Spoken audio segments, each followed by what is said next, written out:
Welcome to Totally Rewarding Chats. We have a recruiting version today on purpose, Paul. We invited a recruiter on purpose. To be clear, I think this might be the second or third time, right? That we've brought somebody in from the other dark side of the dark HR side. channel. The dark right? side. I don't know if I shared. My father was a recruiter for 40 years. And then my first entrepreneurial business I opened with another guy in Houston, a Management Recruiters Incorporated office, a franchise. Back when things were different. We'll just say that. Yeah, I did 2 decks of cards a call a day. So he found job orders, I found candidates. So 104 phone calls a day. And that's back when you could actually remember what the phone being slammed on you sounded like on the other end. So that was, and I will say, I would like to never go back to that career, Josh. But the knowledge I gained from that and how candidates think and whatever, and also just the sheer volume of work in a role like that, has been great to have. And I'm glad I have the experience, and may I not have another one like it. And welcome, Josh, that I don't want to do your job.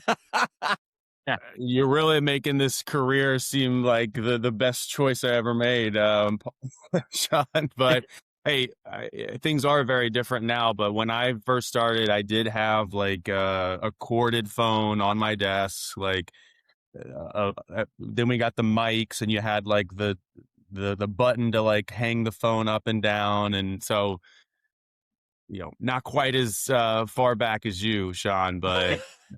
We were smiling and dialing, 70 calls a day and just 70. That's not 2 decks of cards. All I know is I am so thankful I started after rotary phones were done, because that would have been, can you imagine with a rotary phone? Yeah.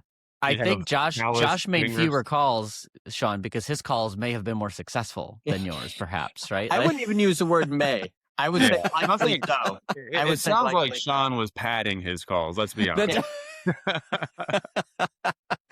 He's 140 calls. The quality 104. is 2 decks. 104. Maybe that's how you win at cards, Josh. 2 decks of cards is you have extra cards. But yeah, 2 decks of cards. 2 decks of cards. Trying to get to 104 calls a day. But you could call quick. And you remember back then, though, you got a lot of answering machine. We never left messages on the answering machine because they were different. Like there was stuff. So you'd get a lot of, I don't know. I don't remember the actual number of, to your call, point productive calls. Yeah. That might end up on an actual conversations. But I don't know if it's better or worse than today, but it was not many, right? I mean, people would not, they didn't have caller ID, which is why you'd get the phone slammed on you because they'd pick up thinking it was somebody they wanted to talk to. Yeah. It wasn't. Now, were you primarily calling the individual, or were you calling like through the company and like getting the gatekeeper and being like, can I speak with, James in HR? I would split my day into 2 actually back then. So I would take and try to get new names or whatever. So we were in the petrochemical business. So the guy that I started the business with was a retired general manager of a petrochem plant in Houston. And so he had job orders. And so you're trying to fill job orders, trying to find candidates. And so, you're always looking for I'd like a petrochemical engineer thing and trying to finagle through the department to get new names. And then you obviously had a database where you'd call people. And of course, back then the database might also include people's home, which was awesome. So you'd call, later in the day around when they get home. So they get home and then I get to call them, and they were super excited for that. Wow. Rarely.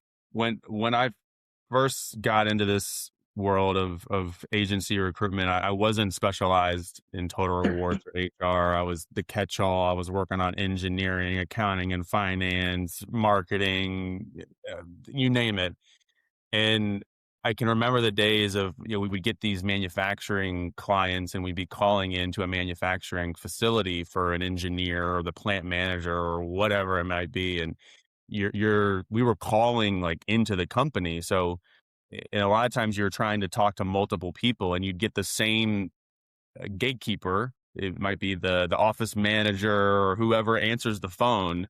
Yeah. And at some point they're like, why do you keep calling? Like, what is going on? And a different person. You keep calling for a different person. Yeah. You gotta change your voice. Yeah. Well, so Josh, take a step back, right? Like, say hello. Let's tell us what you actually like. Give us the pitch before we jump in too many to stories, because we'll go there. We're already going down rabbit holes. So I'm Josh Mensinger. I now lead an HR and total rewards recruitment practice. So I work for a global recruitment agency called GQR, based out of the firm is based out of New York City. I personally am based in Charlotte, North Carolina. And like I said, lead up our HR and total rewards recruitment practice. So very niche, specialized. That is my area. I've been doing agency recruitment for about a decade now. Like I said, didn't start in HR and total rewards, but about 2 years into my career, that's when I started gravitating towards this niche. And here I am 10 years later. I also founded and started my own HR and total rewards event series called HR After 5, which I've been growing and popping up in different cities throughout the country, Charlotte, New York. I've got Raleigh later this month, and eyes on other cities to keep expanding that. So Cheshire, Massachusetts on that list? We'll see, Sean. Oh, really? That is, and it can be in Sean's backyard. No, don't change the subject now, Paul. That's his best answer I've ever got for anything to happen in Cheshire. So we're just going to take the maybe. W. Yeah, we're in exploratory phase, so nothing's off the card here. We're just short one location. I don't know where we would actually host it here. The library. That hot market I've been missing. I couldn't believe it didn't hit my radar. Before we dive into more, we like to make sure you're a human and go through the speed round of questions. Absolutely. So, are you a coffee or tea person? Coffee. Okay, and then the follow-up question now is, are you a coffee snob? No. I'm not even a daily, I'm like a every other day kind of coffee guy, but yeah.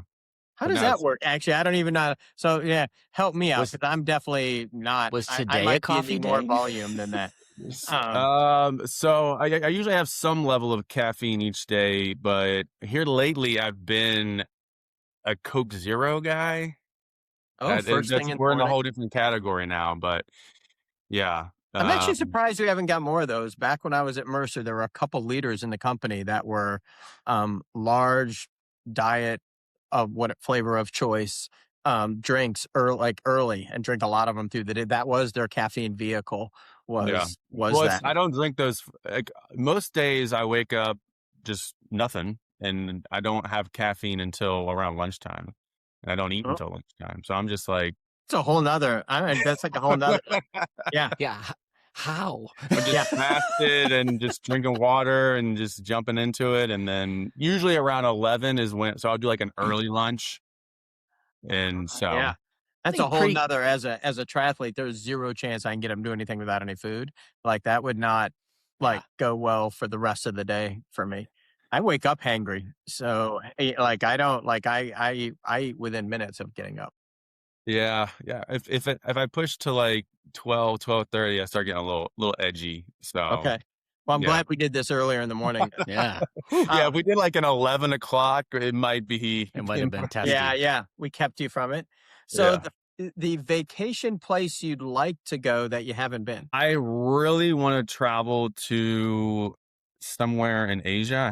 I've done a ton of European countries, but I haven't done, my fiance and I I'm getting married in October, and my fiance and I are considering Japan for a honeymoon, but I think we're going to save that for like an anniversary. But Japan's high on the list, like a South Korea, something like that is high on my travel vacation list. Oh, so this will air a couple months before you get married. So we might have to have a follow-up later. We'll have to see. Totally rewarding chats, does like marriage check-ins. Particularly because I don't know if it's next on your list, Sean, but like there's the staple question, which will change post-marriage. I'm not positive, but it often changes post-marriage. We'll see. So actually, we'll do. So this will be interesting. We'll get both sides to see how well you know your fiance. So the important question is, if you have a weekend away, and normally we say without your significant other, so you can choose. They're doing something else, so this is your choice. would you go to a posh resort, or would you go camp and rough it in the woods? And I'm very curious, do you know your fiance's answer? She's absolutely choosing the posh resort, like Yeah. 10 out of 10 times. And then I'm going to go more on the woods. Like I grew up in the Shenandoah Valley of Virginia. So like the mountains are kind of home for me. So I'm going to go with the mountain. I'm actually a lot of people do their bachelor trip in Vegas or Nashville or Phoenix, Scottsdale. I'm actually getting a giant like mountain mansion outside of Asheville. So. Oh, sweet. I will. We did our bachelor party up in the White Mountains. So just in the middle of the woods. So, which Paul's like, of course you did. But so now I'm very curious. A year later, I want to see what happens, because the odds on you taking her to camping for the weekend it sounds low. Well, it sounds like he's going to be the next reason why we had to change the question from you get a weekend away, what do you do? And the answer was always, well, my spouse says we're going to go to the resort. It may still be where Josh could say, I miss the woods or I miss the mountains. And as a result, I mean, don't get me wrong. I a nice, inclusive, posh resort, like I can get down with it. Like, but that's where you lost me. I can't. I'm so uncomfortable. I can do both. Like I can do the posh, bougie side, but I can also do like the roughing it, like. I like that. You're multi-talented. You got the multi-resorted, whatever. Multi-social. Multi-social. You can sort of fit it in multiple places. So speaking of that social, what's your hobby of choice? I'm a big hobby guy, but right now it is pickleball. I think I even over my. I could see the magazine. Yeah. Okay. And I believe that's a frequent venue for your HR After 5, or at least I've seen a few things where you've done it at the Thirsty Pickle is one in particular I remember seeing. Yeah, the Thirsty Pickle. The Tipsy Pickle, yeah. Tipsy Pickle. Tipsy. Yeah. Even better. Well, that's after you're thirsty, you're tipsy, Paul. They've matured as the business. Yeah. I do like that play on name, though.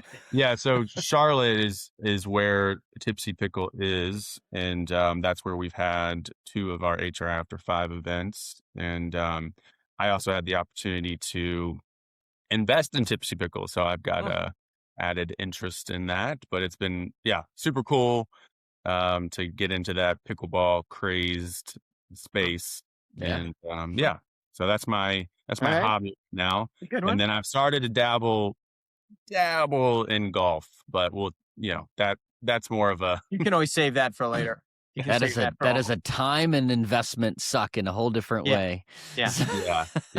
That one's a lot more challenging. Yeah. Are you a crunchy or creamy peanut butter guy? Hey, that's one where I sometimes I'll grab the crunchy and maybe. But usually creamy. So both are in the pantry? Not at any given time, but some days I'm buying. I need to get peanut butter. I'm like, you know what? The crunchy sounds good this time.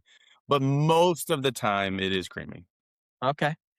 Wow. Usually, it's pretty divisive subject. People are, people have feelings about their peanut butter. Yeah.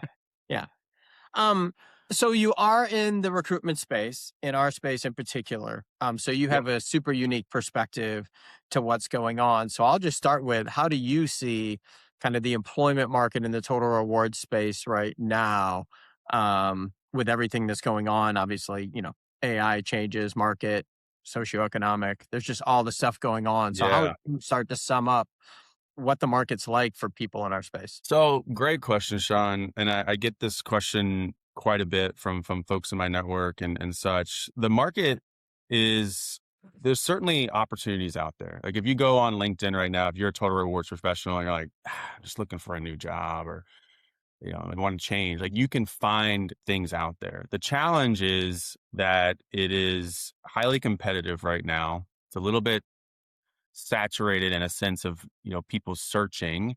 And there has been a little bit of a shift in what companies are seeking in their total rewards leaders. So that has added a layer of complexity where if you were a total rewards leader back in right out past COVID, 2021, 2022, holy moly, it was, the war on talent era, but total rewards in particular, people were getting just inundated with opportunities left and right. I mean, you could get multiple offers in a matter of a couple months. And I was dealing with that with clients that were trying to hire at a lightning pace and dealing with counter offers and all of this. But now it is, the power dynamic has shifted. Most of the power is in the employer, and the candidates in the total reward space, the professionals, are having a little bit more of a challenging time with navigating it because of that. And it takes a bit more to stand out. And I think that's where we could probably talk about more, is just kind of the evolution of the total rewards profession, and what it was and what it is and what it will be. Have you seen, when you talk about there's fewer roles, or it's more competitive, how's the remote in-person thing shifted as well? Because I think during that period of time, to your point, the balance of power shifted. And so they were trying to find the best person, and there wasn't even an office. So how have you seen that shift as well the past couple of years? Yeah, that really started to shift, I'd say, in like mid 2023. And that changed things a lot. Where, to your point, Sean, years back, it was, let's open this search up, but we're going to find the best person possible anywhere in the country. And people that were living in, Texas were scooping up jobs that were based in New York and all this. And unfortunately, another byproduct of that is some people got burned in that process, where they had been longstanding employees, leading total rewards at a particular organization, got tempted by, hey, here's, dangling this fruit of great opportunity. We're going to pay you. I mean, some of the offers that I saw during that time to tempt people to come and join their organization were ridiculous. It was a situation where, like, how could I say no? Like, you're going to pay me this much more and I can just stay home. So a lot of people did that. They jumped, and then fast forward, these organizations changed their stance, returned to office. Oh, we need people, within a 40-mile radius of our headquarters. You got to come in 2 times a week. All the different types, but that has certainly changed dramatically. And now, for the most part, it's the hybrid game. I don't see a ton of fully remote top total rewards roles anymore. Are they out there? Yes. But the ones that are out there, those are the toughest ones to stand out, because they are getting hundreds, if not, 500 plus applicants. Now, I could go down a rabbit hole of, are they the qualified person, but yeah, it's really hard to stand out for those fully remote roles. But for the most part, most organizations have shifted that, and it's continuing to go down that path. It's very apparent. And, a lot of people are facing that fact and having to change their expectations, realize that, I've been remote for the past 6 years, but either I stay stagnant in this role that I'm in and be unhappy, even though I'm remote and I have a lot of flexibility. But in order to get into a better environment, advance in my career, say you're a director, senior director, fringe, like trying to get into that VP of total rewards role. Well, odds are you're going to need to lower your expectations when it comes to, like, being fully remote, if you want that to happen. I really, I mean, I'm wrong a lot, but I was really wrong on this. The analogy I use a lot is, if you're trying to recruit the best of, team out there, and the sports analogy. And I told you could draft for, pick your sport of choice, the NBA, but you can only pick players that have last names that start with A through D. And I get to pick from all the players. Why wouldn't I do that? And I am baffled at how this gone. Hybrid to me is just in person with some days at home, like, because you still have to live within that bubble. You can't, so for me, it's kind of like you still have split the field. And I am baffled for these ones that really struggle to find really good talent in certain locations, that they will limit that. Because you're talking about picking up and moving yourself if you do that. And then, to then compete to move to another role if you have to move somewhere else, because the number of people who stay for a lifetime at a role is not as many, right? And so I'm definitely been wrong in my hypothesis of how this would shake out, and at the speed at which it has gone, and how it really took a turn. It wasn't even like this long-standing thing. And I'm curious if you think it's going to come back. Well, I think if you think it's going to come back too, and I say that a little bit from like, we went one way, obviously, with COVID, which was crazy. We're swinging all the way back. Are you going to see people go and you think it's going to swing back to be like, well, because you're in that space where you're like, hey, company, here's the pool of talent that you can get in, Cheshire, Massachusetts. And, Shout out. Hey, I'm sure everyone's heard of us. We have a stoplight now. We're big time. So if you're happy with Sean, here's your pool of talent. Yeah.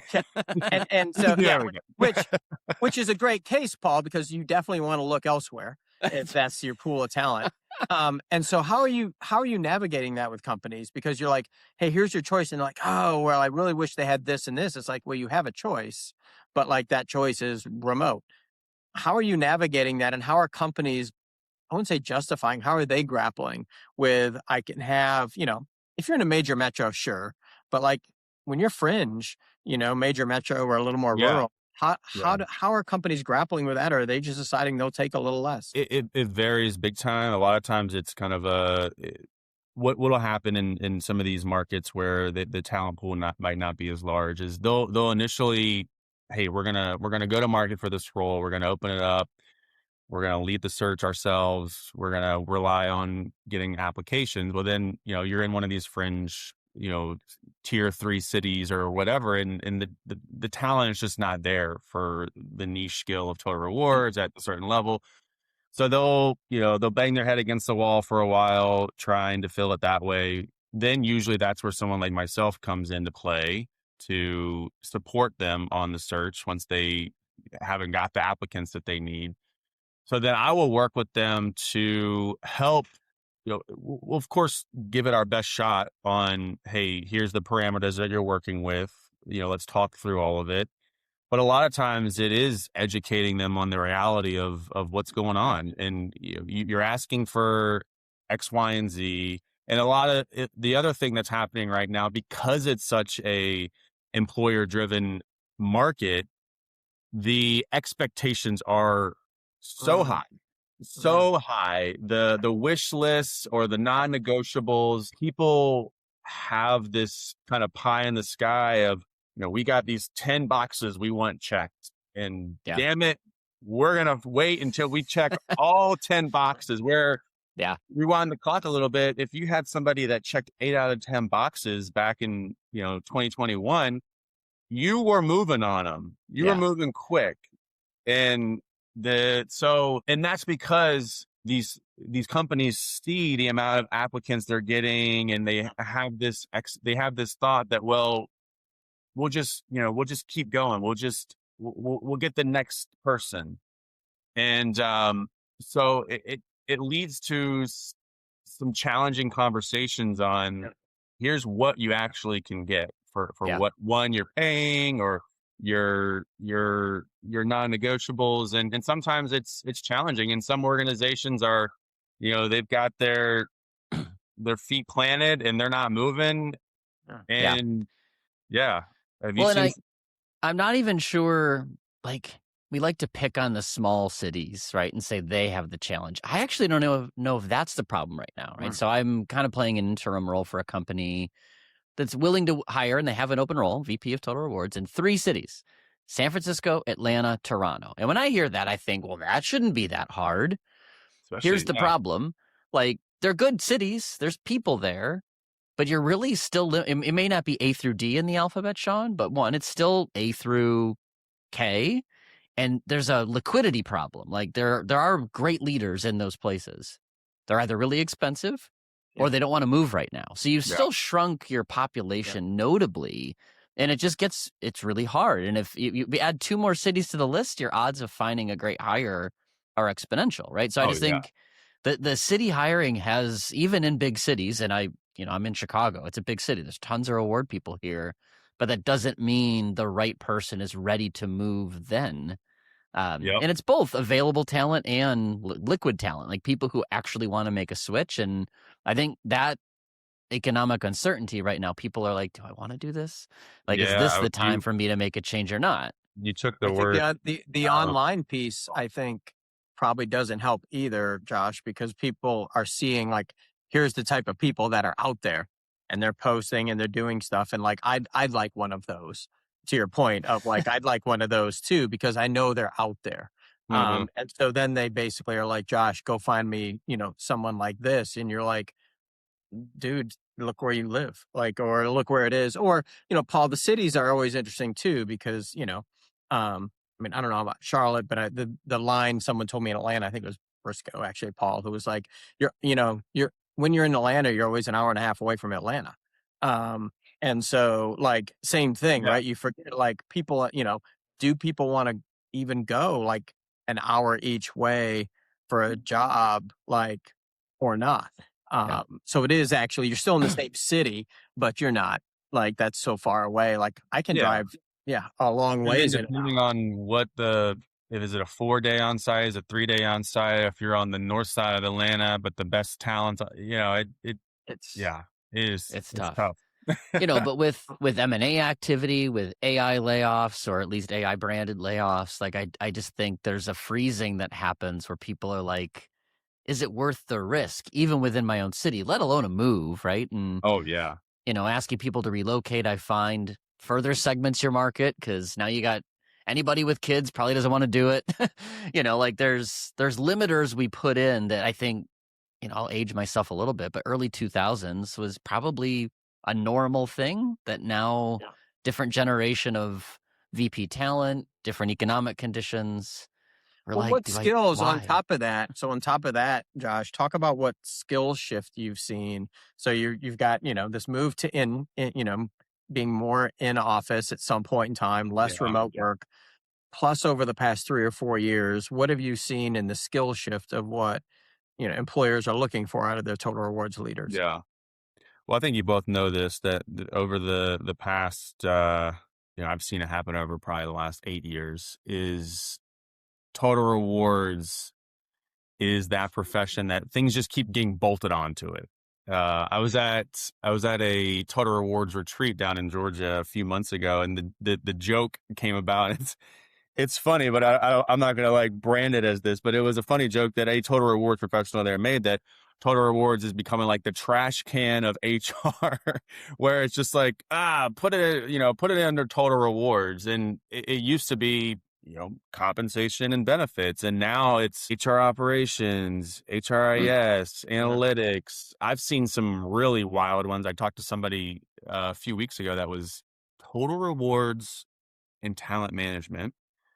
So like just stuff keeps getting, but for the most part, what I have seen is the technology side, the data and analytics, and then, really having more of that business and financial acumen. That a way I've described it is, it used to be like, can you develop this report, whether it be for comp or benefits or total rewards. And what's separating the good from the great that are going up the route of total rewards is the ones that can go from just, getting the report to actually that like storytelling and tying it into like what the business is doing, what are their goals, what's the true ROI behind what is happening in their rewards function, versus like, here, take this. It's like, no, like, so that like gravitas, that executive presence, that like business acumen is what I've seen the most. Have you seen, because of that, traditionally, and, I won't make fun of Paul, and not at this point, but in general, Paul has been pretty open about early in his career, his spreadsheet skills were what helped him. And so that's changed over this past bit of time, to your point of communication. Are you seeing them pulling in people into the total rewards leadership from not necessarily what would have been the, hierarchical path before, of like, you were in comp and ben and they chose from the comp or ben people? Or are they still coming from the total reward space? they're just being pickier or educated? Yeah, I know. So for the most part, it's still foundationally someone that's come up through a rewards path, whether it be comp or Ben.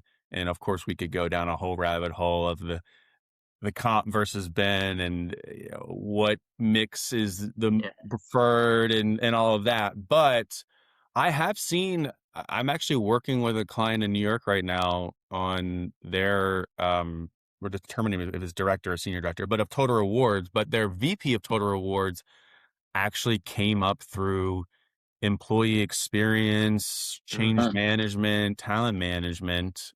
And this was kind of a stretch assignment, if you will, to round out their HR experience. So that one's a little bit more of an outlier, but I've seen that a handful of times, like more of like the business partner route getting then tapped into, they were been in HR business partner where they were partnering very closely in rewards and supporting a particular business unit on maybe some of their reward stuff and then getting that specialized role. But that's not a big trend, I would say, that's just taking over the rewards space. Yeah. And the other one I had is, how are you seeing the communication skills? Because I think, I envision, 15, 20 years ago, the comp person, well, Paul sitting in a corner, jamming on, depending on his age, Lotus notes, and using his skills. Not and that now old. I think it's become with pay transparency, equity, and all the pay. Are you seeing those skills becoming more critical? Absolutely. Yeah. Communication, executive presence, being able to, go into a boardroom, being able to work with the C-suite effectively, being able to influence, a lot of influencing. Total rewards is so at the nucleus of so many different things. And you talk about like high M&A activity, a lot of organizations going through restructures and rifts and all of this, and total rewards has to be at the center of that in some capacity. And it leads to, a lot of times it's a lot of influence without authority, unfortunately, and I can definitely attest to how that feels being in my seat, which is a lot of influence without authority. But total rewards gets in that bucket a lot. I would say to shout out the total rewards function, the organizations that are doing the best have total rewards in their total rewards leader more at the forefront of those big decisions versus reactionary to, oh, we're doing this now, figure this out, from a reward standpoint versus, oh, we want to do this. How do rewards tie in to the end goal that we're trying to achieve? That doesn't always happen, right? But yeah, to your original question, that is absolutely rising to the top as far as the expectations for a total rewards leader to not just be the numbers wizard anymore, but how do you need those, like you have to be the numbers wizard, but you also have to end up getting that those communication people side of it as well. So with all that in mind, if someone's listening and going, I'm thinking of moving or doing something or whatever, like what are the things, your advice to people pondering change, from anything from your online presence to LinkedIn to skills to, dump it on us, Josh. Drop the knowledge. Well, it takes a multifaceted approach. Absolutely. The days of, oh, I'm looking for something new, and one, I'm going to expect that it's going to land in my lap. Two, I'm going to just go out here. I've got the best resume. I've just brushed it up. I'm going to send it out to 5 roles that I love, and they're going to call me tomorrow, and here we go. Like, it's just not how things are anymore. I'm not gonna lie, Josh. We've never had sound effects on here, but I might have Devin go back and grab that as a button. I want to save that for later with Paul. It's a technical term. Raspberry. Yeah, but we haven't had anyone do that. So like, we haven't had the need. Like, I definitely want to grab that. I try to keep it, I try to keep things fun over here, Sean. Well, you know why I'm on here, Paul. This is with Paul. It's a highly professional show, so we might have Yeah. to edit something like that out to keep our our mojo in the space. No, people like to see the what's really behind the curtain here. Yeah. So it takes a multifaceted approach. You can't expect to just apply and something to magically happen. No, don't get me wrong. Like, do you still have to do that? Do you still need to get a resume together? Yes. Do you still need to have part of your time spent applying to jobs? Yes. But if you think that that is going to be the ticket to success, you're going to be disappointed. It takes re-engaging with people in your network. That relationship equity is more valuable than ever. I Is will that a thing though? Like why you said that? Like what percentage of jobs do you think come from applying versus in a market like this when you need unique skills and you kind of want to know that they'll fit? Like what percentage of jobs are happening via networking versus a recruiter versus application? Yeah, I would love to have that stat. Like, I don't think anyone has it, so I'm asking for your gut. this is The like good off. news is we can't back check your information, Josh. Yeah, they don't fact check me on this.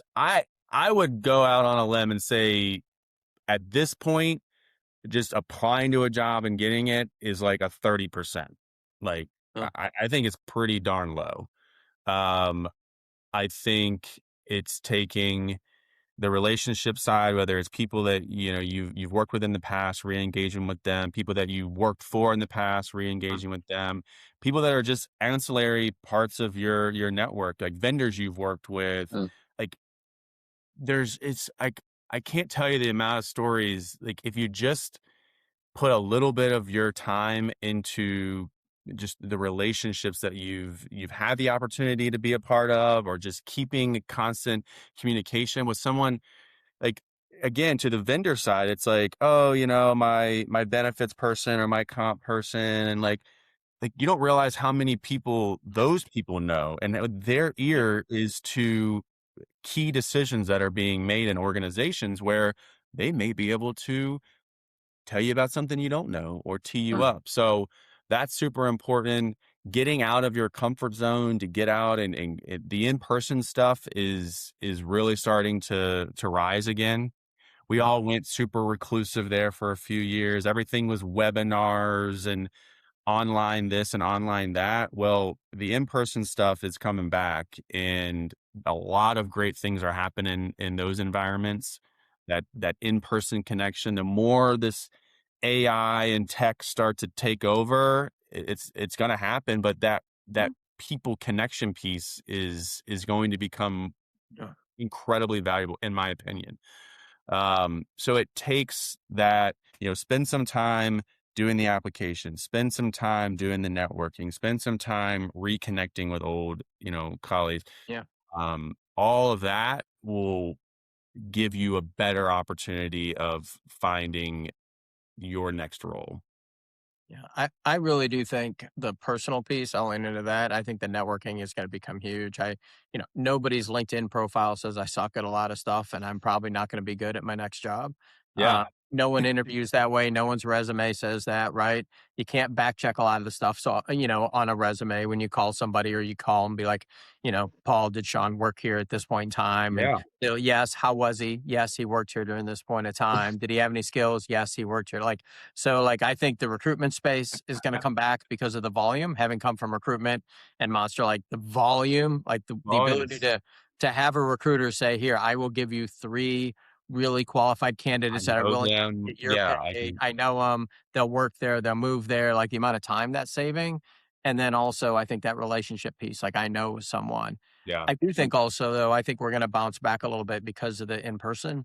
I think we're going to get to a point where we're back to those 8 boxes, or like I'm willing to take somebody who's got aptitude and maybe he's going to think a little differently because we're moving to a point. I think Paul and I've talked about this where the science is simpler, but the art of applying it to your unique company. yeah, I'll steal your word of the day, gravitas. It requires some gravitas to be able to analyze it, apply the art, and then communicate it. And so I think there'll be an opportunity for people that are like 1 degree of separation from total that they might have to get what they need in that person that's coming out. So I think your job just gets harder personally. The other thing that you briefly mentioned that I want to hit on is LinkedIn. I think people underestimate the power of LinkedIn in the world of finding opportunities, getting tapped on, connecting with people. Like, all three of us are very active on LinkedIn, so I think we'll all stand on that rock. But a lot of people are apprehensive about just LinkedIn. Like, I don't know. Like, seriously, like a lot of organizations too, when they're hiring, they're going to check LinkedIn. Yeah. It's essentially your resume 2.0, and sometimes even more important, like truly what's on there, what your personal brand is. I'm a big advocate on having a personal brand, and in total rewards, I've seen that as well stand out, where people are, just active on there, engaging with their networks, keeping it up to date. At minimum, just keeping it up to date. Like, you don't need to be this total rewards LinkedIn influencer to be successful, but keeping it up to date. All the time I'm seeing people that are really strong total rewards leaders, and then their LinkedIn has absolutely nothing on it, and you're potentially missing out on opportunities for someone to tap you on the shoulder for something that would potentially surprise you, because they see your accolades, they see what you're doing, they see you're a real person. A lot of people don't have photos on. I just leveraging LinkedIn is important. So let me spin that around a little bit really quick, and put you a little bit in the hot spot from the standpoint of, we're just going to assume, because Paul and I invited you, you don't suck at your job. Um, um, I get a lot of people who will send a note and be like, "Hey, are you interested in another role?" Stop. That's the thing. When someone's evaluating a recruiter, or you get notes, put yourself in our shoes. What are the 2 or 3 key questions? Because obviously working with a recruiter, is good, because you unearth opportunities. They understand you. They have the ability to potentially sell you if you only have, 8 of the boxes, or if you're like me, you have 1 or 2 boxes of the 10. You'd be able to promote those out. But how do you suggest people, what questions do you have them ask to make sure that, hey, I'm going to spend time with this person that's going to branding me in the market, to your point? Absolutely. Well, the unfortunate part about my world of agencies is there are a lot of bad apples out there. There are a lot of, it can get a bad rap. And I've spent the better part of a decade trying to prove that there are good guys out there, and, that aren't just trying to get something over on you, or push you into something that you're not super interested in, or have some alternative motive, because unfortunately those people exist. I think the first thing you need to do is check their, credentials, if you will, and see, okay, who are they?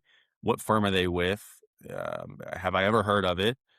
Does it have a legitimate website, and all of this? And if they are reaching out to me for a great VP of total rewards role, do they even have any sort of reputation in this space?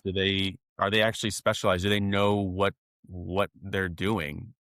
So that would be a first thing. Look at their profile, see what, where they're coming from. And then questions that you can ask is, is the search exclusive? Is it retained? I think that a lot of times can help, understand if you're going to be wasting your time or not. If it's a search firm that, is one of 6 working on it, and it's just going to be this messy, process. Just asking some intuitive questions specific to what you would be looking for in that role, and just ask a couple of those questions to see if they even have the information, the baseline information, see if they're responsive. If you ask one question and then you don't ever hear from them again, it's like, okay, well, is this that serious of a search? Are you that serious of a agency recruiter? Some of those things I think can help sift out if it's worth your time or not. Yeah, the only one I'll add is I usually tell people to ask them if they're serious, especially if they're going to market you, depending on your role, and obviously depending where you are in your career, is ask to talk about to two or three people they placed, Mm. because I think Good one. you can get a good point of like, yeah, he was really hard to work with, or once I worked with a company, he was ghosted until it was time to confirm I was there, like whatever it was, or they walked me through the process and they were super helpful, because Yeah. for a lot of candidates, even if you like jokingly, I'm a job hopper, right? 2 to 4, 6 years. I think my longest stint is, I guess I did have an 8-year run somewhere, but 5, 6 years. But even for someone like me, I don't change. You add the number of times I've changed roles and gone through the process is not a lot. And so, how many people do you place, and how many processes do you get to see? Like, did they help you with that process, and did they help you navigate that while you're doing your day job? So, I think there's some cool things you can get because, as I mentioned, it's no one's ever going to call you and be like, I'm a shitty recruiter, but I have a job that might fit for you. So I think it's great. Yeah. Is there any other like final thought? Did I miss anything trying to cover this? Um, no, I think we covered a lot of great things, Sean and Paul, and it is a challenging space right now.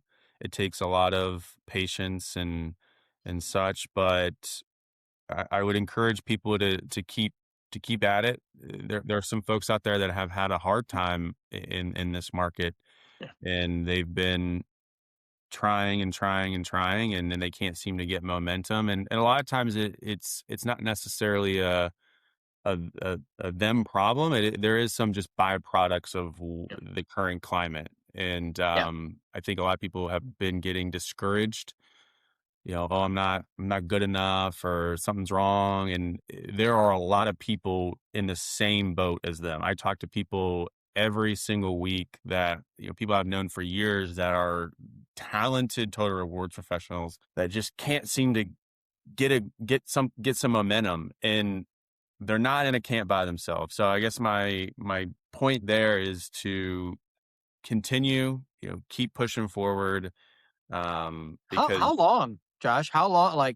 Because I in my um, mind, you kind of have this weird altruistic, like you apply to, someone starts looking for a job and they post to your point, 10 yeah, jobs, you know, I 11 people call me back because I'm so great. And then I have, all these interviews, and within a week and a half, I'm magically hired. Like, I think that's how people kind of go through what is kind of the life cycle. And as people look for jobs, to your point, like if you start looking and you're 3 months in, is that like, I should be sad, or like, no, it mm. takes 9 months to a year to find the right thing, or what is it? At the senior level, so I did a poll a few weeks back asking that exact question, like how long has your search gone to find a new, you know, total rewards leadership position? And the majority selected 9 plus. I think I had like 1 to 3, 3 to 6, 6 to 9, 9 plus. And I thought it was going to be the 6 to 9. It was the 9 plus that had the majority, which really kind of was eye Yeah, opening. no, I think that's great. Like, kind of end there from the standpoint of that's just really good to take all this information you have, but it's a complicated and a long process. Because to your point, I wouldn't have known that. I wouldn't have assumed. Like, Yeah. I'll say this in a weird way. I haven't looked for a job since 1995, and so like I don't know, and I know I for one, like if I retired today and Yeah. went to look for something different, I would expect like my natural expectation would have been a month or two, and I'd have been like, Yeah. "Holy crap!" And the thing is, there's a number of people in your camp, Sean, that are totally that I haven't had to look for a job since 2007 or Yeah, 2018, and then they're put in a situation where sure. there was a reduction of force, some acquisition or something that they lost their role, and then they're thrusted into, oh crap, Yeah, I don't even know what to do. yeah, N- And adding on to that, the complexity of the current climate. If you were yeah. thrusted into the market back in 2022, like we would have been No, but I fine. think that expectation is like I think what you've just said to me was probably one of the biggest parts of today's discussion is like, hey, so and if it's going to take 9 to 10 months and you get thrust into it, getting your, for lack of a better term, getting your shit together for two to Yeah. three weeks to figure out what you want to be and how you want to search, like in the grand scheme of 9 plus months, like Yeah. getting it together, like any project, like, is really important. You don't have to be applying to jobs tomorrow. In fact, it's probably not a thing anyway. So I think Yeah. that was really good information. The other thing on that note is to always be prepared. We have the notion usually to, you get heads down and like, I'm in my role, I'm content, and I'm just plugging away. And some of those things we talked about earlier, like just staying up to date on what's going on in the market, staying in tune with your network, reconnecting with people, that part, some people just put on the shelf. Like, I'm good. And they plug away and they're good for a while. And then they get hit with a surprise. And it's, hey, sorry, business is business. Your role is getting eliminated in August. And they're like, oh shit, what do I do? And then it's all those people that you've had no conversation, you've ignored for years, you've just kind of put on the back burner. And then it's like, I really need help. Yeah. I really need advice. I don't know what to do. And you're sitting here because you've had your head down for so long, like you end up having a harder time than the person that was keeping up with their network, keeping up with what's going on in the market, like just being ahead of it. Yeah. That is also crucial. Yeah. So with your view, the question we always ask at the end is if you could automagically, it's a highly technical term for you, Josh, automagically solve anything in HR from your perspective, what is something you would solve? Gosh, I am going to go on the candidate. I'm going to be in my like recruiter seat, candidate advocate seat for a moment and go back to the candidate experience. And that has been just beaten to shreds in the past couple of years. And it is, again, a byproduct of the power dynamic shifting to companies feeling, they've got so many options. They can have these 8-stage interview processes and ghost and string people along because, we'll just go to our back burner. We'll open it back. All the things, trust me, I could tell some HR horror stories that I've heard about some of the things that people have been put through. But to just preach that things will change eventually and people are going to remember how they were treated during this term period. And there are some people that are getting quite jaded and because of what they've had to experience. So just remembering that the candidate experience is important and just follow-ups and communication and get your damn interview processes ironed out because these process going back to the 9+ months it's taking a lot of that is just because companies can't figure out what they want to do. And we need to interview with one more person. We're not in there. Yeah. Just making it up as they go. And trust me, I have to deal with that and try to influence, like, how do we button this up and streamline this? But inevitably, a lot of companies are just winging it. And unfortunately, people are having to, go through it. And, I think they forget sometimes there's a human at the other end, like, the number and it's someone, it's someone's life there. And, I know that there's numbers and it's complicated, but no, I think that's a great one, Josh. I think, especially now when it's kind of the opposite, like still keep that in mind because, the old, it's all on the wheel, it'll come around at some other point. Well, I appreciate you sharing like the insights from your perspective because I think we talk a lot about people in role, but people move roles and what's important, and you get a unique perspective of what skills are literally valued by companies and what people are looking for. Whereas, Paul and I prognosticate for whatever that's worth. You actually see it out in the market. So for those listening, I'll do it again, Paul, because it was so fun last time. I heard it on another podcast. Look at him. He said, I haven't done this before. I did it for the first time ever, Josh.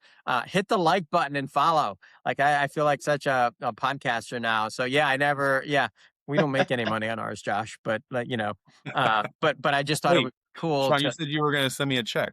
Yeah, it's in the mail. That's old school. I'm going old school with you. Okay, I hope it doesn't bounce. Yeah. I like the fact that you think you were going to get it in the mail, that it was going to show up. Yeah. Josh is easy to find online, as you can tell. I spent some time with Josh, if you couldn't tell, to make sure, having come from recruitment, that I wasn't putting a shitty recruiter online. So I did talk to him a little bit before. Reach out if you have questions. He is a wealth of information for everybody. And really appreciate you coming on, Josh. Absolutely. Sean, Paul, thank you both for having me. Look forward to crossing paths again. Maybe another game show, Paul, that will Absolutely. But no, seriously, thank y'all. It's been awesome chatting. Happy to do it whenever, and best of luck continuing to build out the Totally Rewarding Chats. All right. Thanks, man. Thanks, Josh. All right. Take care.